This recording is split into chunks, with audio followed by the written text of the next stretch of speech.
foi por meio da Lei Complementar 204 de 2023, a gente teve um veto, né, agora em 13 de junho de 2024, para alterar a Lei Candir, porque a Lei Candir tratava a incidência do ICMS sobre as operações de transferência entre filiais.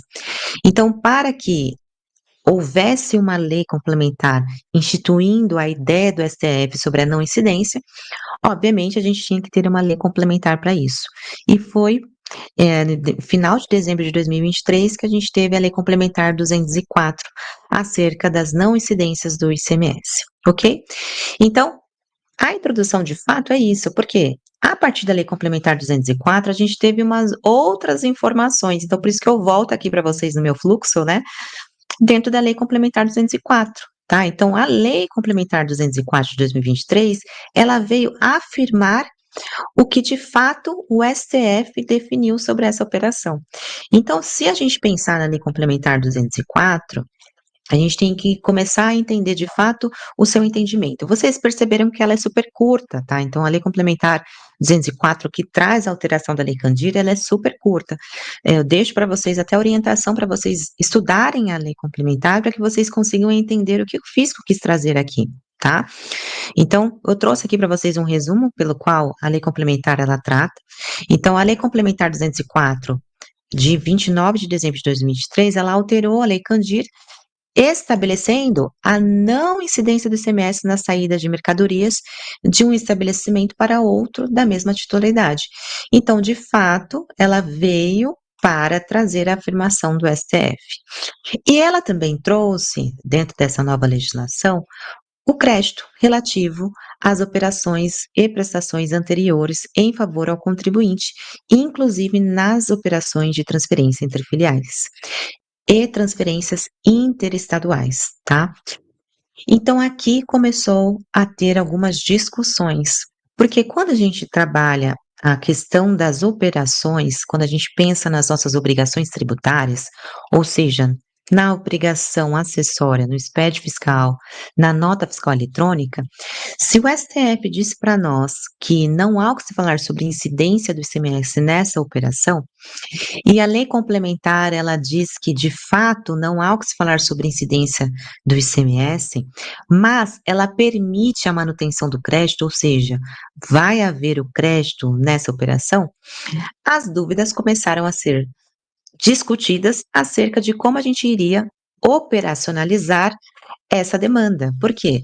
Quando a gente pensa na nota fiscal eletrônica, a gente não tem um campo específico para essa operação. A gente tem, de fato, a tag estabelecida, a questão do ICMS destacado em nota. Só que se a gente fala de um crédito, uma possibilidade de um crédito, na minha nota fiscal de saída, a gente vai ter que também destacar o débito. Só que se a gente trata uma operação que não é incidente do ICMS, como a gente trataria essa operação na questão da emissão da nota fiscal e também na nossa apuração? Então, a lei complementar, ela trouxe essas definições e a gente começou, de fato, a discutir algumas coisas, né? Até coloquei aqui as discussões. Uma das discussões foram emissão de nota fiscal. Como emitir uma nota fiscal nessas operações sem incidência do ICMS? Qual o CFLP, né? Que o CFLP representado antes, a gente já tinha um CFLP representado de transferência. Será que vai haver mudanças, né? Foi uma das questões. Transferências do créditos. Como os créditos de ICMS serão transferidos entre estabelecimentos do mesmo contribuinte se a gente está falando sobre uma não incidência? Quais procedimentos devem ser adotados para evitar os problemas fiscais, né? Então essas foram, sem dúvida, as dúvidas, eu tenho certeza que você que está me ouvindo aqui, você também passou por isso. Legislação complementar. Como as legislações estaduais iriam se adequar a essa nova norma? Quais publicações e orientações serão fornecidas pelos órgãos fiscais para a gente conseguir, de fato, guiar os nossos contribuintes?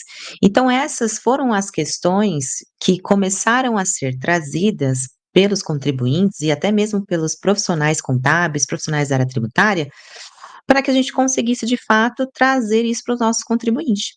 Tá? Então, o que, que aconteceu a partir da Lei Complementar 204?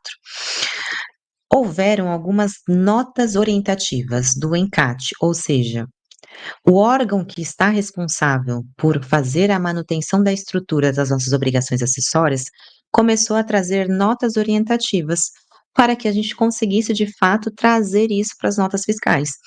Porque se a gente está falando sobre uma não incidência, obviamente a gente não poderia, né, a gente pensando obviamente, a gente pensando na nota fiscal eletrônica, a gente não incluiria a base de cálculo do ICMS e, consequentemente, o ICMS próprio, porque o STF disse que não teve uma incidência de ICMS numa operação de transferência entre filiais.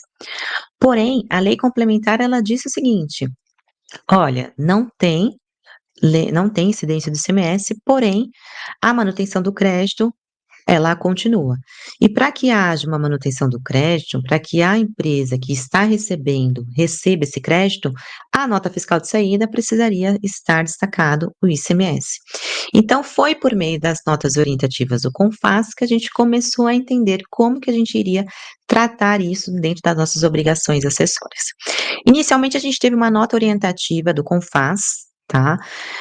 Onde ele trouxe para nós que a única coisa que mudaria era o campo sobre as informações adicionais das notas fiscais eletrônicas.